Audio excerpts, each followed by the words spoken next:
Selamat pagi para muridku. Pagi hari ini kita berjumpa kembali.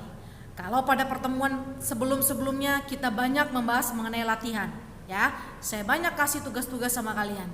Nah, pada pagi hari ini khusus saya akan menjelaskan, ya. Nah, kalian boleh lihat pada slide yang ada di depan kalian. Nah, pada gambar pada bagian sebelah kanan yang berwarna hijau itu adalah sel tumbuhan.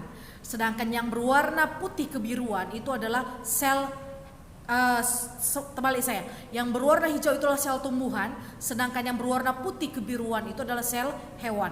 Nah, sel tumbuhan dan sel hewan itu adalah unit dasar penyusun organisasi kehidupan terkecil. Nah, pada pagi hari ini kita akan bahas pada yang berikutnya, yaitu adalah jaringan. Ya, apa itu jaringan dan bagaimana pembagiannya? Nanti kita akan bahas pada pertemuan kita ini. Oke, baik, barik. Ya. Mari kita bahas, ya. Nah, apa sih kompetensi dasarnya? Apa sih keahlian yang wajib kalian miliki ketika sudah selesai mempelajari mengenai sistem organisasi kehidupan, ya? Nah, kompetensi dasarnya adalah kalian harus mampu mengidentifikasi atau mengenali sistem organisasi kehidupan mulai dari tingkat sel sampai organisme dan komposisi utama penyusun sel. Sekali lagi, kalian mampu mengidentifikasi atau mengenali sistem organisasi kehidupan mulai dari tingkat sel sampai organisme dan komposisi utama penyusun sel. Ya. Nah, itu adalah kompetensi dasarnya. Nah, mari kita lihat apa sih peta konsepnya. Nah, berikutnya. Nah, ini adalah peta konsepnya. Nah, pada sistem organisasi kehidupan ada beberapa hal yang akan kita pelajari. Yang pertama, unit dasar penyusun sistem kehidupan itu apa? Sel. Berarti posisi pertama itu adalah sel, ya. Nah, yang kedua, setelah itu kita akan bicara mengenai jaringan. Nah, berikutnya kita akan bicara mengenai organ. Berikutnya mengenai sistem organ dan yang terakhir adalah organisme. Itu adalah urutan-urutan pembelajaran kita yang sudah dan yang akan kita lewati, ya. Kalau sel sudah kita pelajari beberapa minggu yang lalu, kali ini kita akan belajar khusus mengenai jaringan, ya. Nah, mari kita lanjutkan. Nah, inilah dia. Secara umum ini adalah gambaran sistem organisasi kehidupan penyusun tubuh makhluk hidup, ya. Yang paling kecil di situ ada molekul. Molekul itu membentuk sel, ya. Nah, sel-sel itu, sel dengan bentuk dan fungsi yang sama itu akan membentuk yang namanya jaringan. Nah, jaringan, kumpulan jaringan, ya, yang memiliki bentuk yang berbeda tetapi fungsi yang sama itu dikenal sebagai organ, ya. Sedangkan organ yang memiliki bentuk organ yang berbeda tetapi menjalankan fungsi yang sama itu dikenal sebagai sistem organ. Nah, keseluruhan sistem organ yang terdapat di dalam tubuh makhluk hidup saling bekerja sama untuk menghasilkan energi yang dibutuhkan oleh makhluk hidup itu akan membentuk yang namanya organisme. Ya, nah itu adalah tingkatan organisasi kehidupan. Jadi kalau ditanya, coba kalian sebutkan tingkat organisasi kehidupan itu apa? Dimulai dari apa? Sel, ya, jaringan, organ, sistem organ dan organisme atau makhluk hidup. Nah, itu dia, ya. Nah, kalau beberapa minggu lalu kita sudah bahas mengenai sel, sekarang kita khusus membahas mengenai jaringan. Mari kita kelupas lebih dalam, ya. Nah, ini dia. Apa itu jaringan? Jaringan adalah kumpulan sel yang memiliki bentuk dan fungsi yang sama. Ya, kumpulan sel yang memiliki bentuk dan fungsi yang sama. Nah, yang di sebelah kiri saya, gambar di sebelah kiri saya itu adalah jaringan yang menyusun sel hewan. Sedangkan gambar yang di sebelah kanan saya yang berlatar warna biru itu adalah jaringan yang menyusun sel tumbuhan. Ya, bisa kalian lihat di situ. Nah, mari kita bahas satu persatu. Nah, kita bahas mengenai jaringan hewan dulu, ya. Nah, jaringan hewan terbagi atas beberapa. Nah, yang pertama, jaringan hewan yang pertama itu adalah jaringan epitel, ya. Jaringan epitel adalah jaringan yang melapisi permukaan dalam dan luar tubuh serta organ yang menyusun tubuh makhluk hidup, ya, tubuh hewan. Nah, bentuk daripada jaringan epitel itu ada beberapa. Yang pertama pipih, kubus, dan silinder. Nah, bisa kalian lihat di situ bagaimana bentuk dia pipih, ya. Kemudian bagaimana dia bentuk silinder seperti tabung, dan bagaimana bentuk dia kubus, ya. Kubus itu seperti ya kubus, bentuk kubus, ya. Nah, itu dia. Nah, jaringan epitel memiliki beberapa fungsi. Yang pertama, fungsi jaringan epitel itu adalah untuk melindungi jaringan yang ada di bawahnya, ya, melindungi jaringan yang ada di bawahnya. Nah, yang kedua, jaringan epitel itu ada beberapa jaringan epitel yang menghasilkan enzim pencernaan, ya, ada beberapa yang menghasilkan hormon pencernaan, enzim pencernaan dan beberapa hormon, bukan hormon pencernaan, ya. Nah, berikutnya adalah jaringan ikat, ya. Jaringan ikat, ya, namanya juga jaringan ikat, ada kata pengikat di situ. Ada beberapa fungsi yang dimilikinya. Satu, dia mengikat dan menyambung antar jaringan. Jadi dia mengikat jaringan epitel yang ada di atas dengan jaringan yang ada di bawah jaringan ikat. Itu ada jaringan otot dan jaringan saraf, ya. Nah, yang kedua, jaringan ikat berfungsi juga sebagai penyokong dan pembentuk struktur tubuh, pelindung suatu organ, sebagai jalur transportasi cairan tubuh, sebagai sistem imunitas tubuh, ya. Itu dia. Itu adalah beberapa fungsi jaringan ikat. Nah, coba sebutkan, Bu, contoh jaringan ikat. Contohnya adalah ligamen, tendon, tulang rawan. Nah, bagaimana sih bentuk yang Ibu bilang tadi contoh tersebut? Nah, mari kita lihat.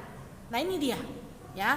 Ini dia contoh jaringan ikat. Nah, itu yang bentuk bulat-bulat, ya, bentuk bulat-bulat, gambar bulat-bulat ada sekitar 6, ya. Di situ ada jaringan lemak, jaringan tulang rawan, jaringan tulang, jaringan darah, jaringan pengikat serabut padat, jaringan pengikat serabut longgar. Itu adalah gambar contoh daripada jaringan pengikat, ya, atau jaringan ikat. Nah, itu dia, ya. Jadi fungsi jaringan ikat itu adalah mengikat antara jaringan yang ada di atas dengan yang di bawahnya. Itu fungsi utamanya, ya. Nah, berikutnya ada jaringan otot. Tadi kan saya bilang setelah jaringan ikat ada jaringan berikutnya, yaitu jaringan otot dan jaringan saraf. Nah, kali ini kita akan bahas mengenai jaringan otot. Nah, jaringan otot terdiri atas sel-sel otot, ya. Fungsinya adalah kalau jaringan otot berfungsi sebagai alat gerak aktif. Kenapa? Karena ototlah yang menggerakkan tubuh kita, ya, bukan tulang, tapi ototlah yang menggerakkan tubuh kita sehingga tubuh kita dapat beraktivitas, ya. Nah, yang kedua, dia sebagai tempat menempelnya tulang, ya, sebagai tempat melekatnya tulang atau menempelnya tulang. Jadi tulang itu melekat pada otot, ya. Nah, sehingga tulang berfungsi sebagai apa? Sebagai alat gerak pasif, ya. Kalau otot sebagai alat gerak aktif, ya. Nah, jaringan otot terbagi atas 3. Ya, yang pertama jaringan otot polos, yang kedua jaringan otot lurik atau otot rangka, dan yang ketiga adalah jaringan otot jantung, ya. Nah, itu dia gambarnya. Otot polos, ya, biasanya itu menyusun, ya, dia menyusun dinding-dinding pada saluran pencernaan kita, ya, pada bagian usus, baik dia usus halus ataupun usus besar, ya. Otot lurik. Nah, otot lurik ini berbeda dengan otot polos dengan otot jantung. Otot lurik ini dia menyusun seluruh rangka pada tubuh, ya. Dia biasanya bekerja di bawah pengaruh, bekerja atas perintah otak, ya. Nah, otot jantung ini terdapat pada bagian jantung saja, ya. Dia berfungsi untuk menggerakkan jantung, ya. Itu dia. Nah, berikutnya jaringan saraf, ya. Jaringan saraf pasti penyusunnya adalah sel. Apa nama sel penyusun saraf? Sel penyusun saraf namanya adalah neuron, ya, neuron. Apa fungsinya? Saraf berfungsi untuk menerima dan meneruskan rangsang menuju sistem saraf pusat, ya. Apa itu sistem saraf pusat? Sistem saraf pusat itu adalah otak. Jadi ketika tubuh menerima dan menerima rangsangan dari panca indera tahu ya, mata, telinga, hidung, kemudian lidah, kemudian kulit. Nah, ketika dia menerima rangsangan dari panca indera, dia akan meneruskannya ke sistem saraf pusat. Nah, itu fungsi jaringan saraf, ya. Sehingga ketika sistem saraf pusat menerjemahkan, oh ini adalah rangsangan cahaya. Oh, ini adalah rangsangan aroma. Oh, ini adalah rangsangan tekanan atau sentuhan, ya. Nah, itu dia. Itu fungsi jaringan saraf, ya. Nah, kalian bisa lihat itu yang di bawah itu adalah contoh sel saraf, ya. Sel saraf terdiri atas dendrit, nukleus, badan sel, akson, ya. Kemudian ada sinapsis di situ. Nah, itu adalah yang di bawah itu adalah gambar sel saraf, ya. Oke, berikutnya. Nah, setelah kita bahas mengenai jaringan pada hewan, kita bahas mengenai jaringan pada tumbuhan. Nah, jaringan pada tumbuhan itu dikelompokkan atas dua bagian. Yang pertama, jaringan meristem, jaringan yang selalu muda, ya. Nah, yang kedua adalah jaringan permanen atau jaringan dewasa. Nah, jaringan dewasa ini berbeda dengan jaringan meristem atau jaringan muda. Kenapa? Karena pada jaringan dewasa ini, jaringan ini sudah dewasa dan sudah memiliki fungsi masing-masing. Sedangkan jaringan muda atau jaringan meristem ini jaringan yang hanya digunakan untuk membelah, untuk menghasilkan sel baru, sehingga jaringan tadi bisa bertambah dan bertambah. Itu dia. Nah, kita bahas yang pertama mengenai jaringan meristem. Jaringan meristem adalah jaringan yang aktif membelah, terdapat pada ujung akar, ujung batang, dan kambium. Ya, itu dia. Ingat, aktif membelah dan letaknya pasti di ujung akar, ujung batang, dan pada bagian kambium. Nah, kambium ini hanya dimiliki oleh tumbuhan dikotil, ya. Nah, berdasarkan asal pembentukannya, jaringan meristem terbagi atas 3, ya, asal pembentukannya. Promeristem, meristem primer, meristem sekunder, ya. Nah, yang berikutnya, berdasarkan letaknya di mana di bagian tumbuhan. Jaringan meristem dibagi atas, jaringan apikal, meristem apikal itu di ujungnya.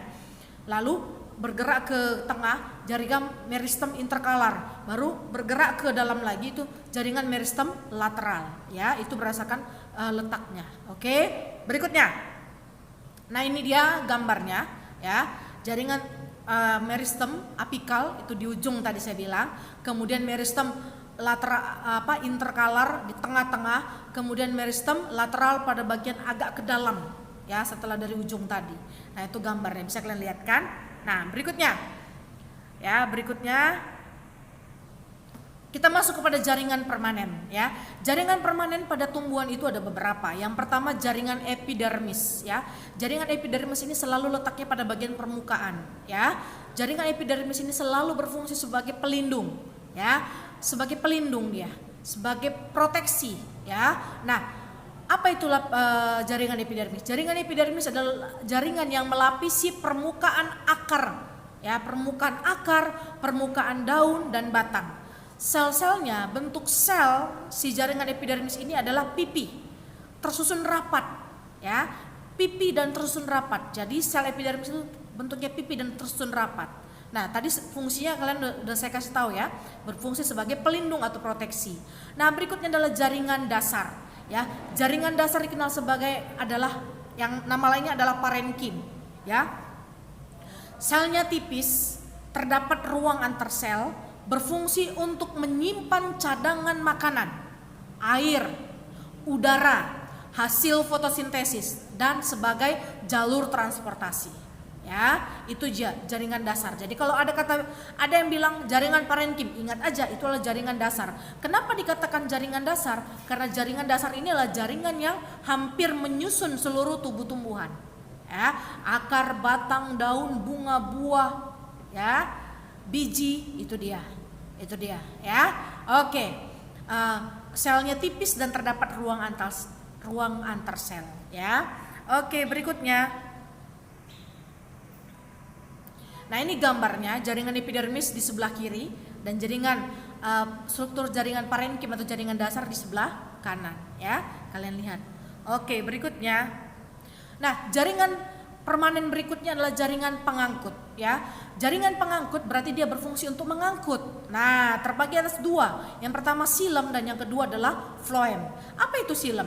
Silem namanya adalah jaringan kayu, ya. Nama lain jaringan silem itu adalah jaringan kayu. Fungsinya untuk apa? Mengangkut air dan unsur hara atau garam-garam mineral yang terdapat di dalam tanah, ya, melalui akar, diangkut melalui akar ke seluruh tubuh tumbuhan, ya, terutama ke daun, supaya di daun terjadi peristiwa fotosintesis. Lalu hasil fotosintesis yang terjadi di daun tadi itu diangkut ya. Jadi hasil fotosintesis diangkut ke seluruh tubuh, ke batang, ke akar, ke buah, ke bunga, ke biji. Itu menggunakan apa? Itu menggunakan jaringan floem atau jaringan tapis namanya. Ya. Jadi ada dua jaringan pengangkut, yaitu xilem dan floem. Kalau xilem mengangkut air dan garam mineral dari dalam tanah menuju ke daun atau ke bagian tubuh yang lain, sedangkan floem mengangkut hasil fotosintesis yang ada di daun menuju ke seluruh tubuh tumbuhan. Itu dia ya. Berikutnya jaringan permanen yang lainnya adalah ini gambar jaringan pengangkut ya, xilem dan floem ya. Oke, gambar yang saya jelaskan tadi. Nah, gambar jaringan permanen yang lain adalah jaringan penyokong. Jaringan penyokong, ya namanya juga menyokong ya, berarti berfungsi untuk menunjang bentuk tumbuhan agar berdiri dengan kokoh, ya, menunjang bentuk tumbuhan agar berdiri dengan kokoh. Nah, disebut juga sebagai jaringan penguat. Karena kenapa? Karena memiliki dinding sel yang tebal dan kuat, serta sel-selnya mengalami spesialisasi, ya, memiliki dinding sel yang kuat dan serta sel-selnya mengalami spesialisasi. Ya, jaringan penyokong itu ada dua. Yang pertama sklerenkim dan yang kedua adalah kolenkim. Ya, nah berikutnya, nah ini gambarnya.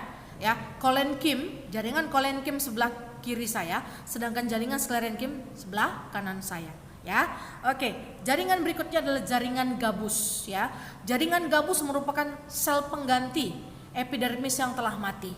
Ya, nah ini khusus terdapat pada pada tanaman monokot, pada tanaman dikotil ya, pada tanaman dikotil. Nah, merupakan sel pengganti epidermis yang telah mati. Dia mengandung gabus, zat suberin atau gabus. Nah, dia berfungsi untuk apa? Jaringan gabus ini untuk sebagai pelindung dan sebagai jalur transportasi air. Dia melindungi pada bagian dalam, ya, pada bagian dalam batang tumbuhan dikotil.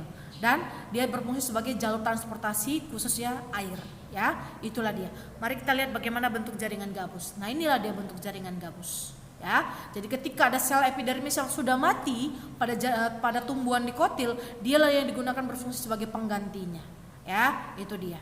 Nah, itu letaknya pada bagian setelah jaringan epidermis ya. Oke. Nah, demikian video pembelajaran kita mengenai jaringan pada pagi hari ini. Jika ada penjelasan saya yang tidak kalian mengerti atau saya menjelaskan terlalu cepat, kalian boleh tanyakan kepada saya. Ya, oke. Nah, langsung pada hari ini, jangan ditunda-tunda. Karena nanti mungkin bisa bisa lupa dan lain sebagainya, ya. Nah, demikian video pembelajaran saya. Selamat pagi dan tetap semangat.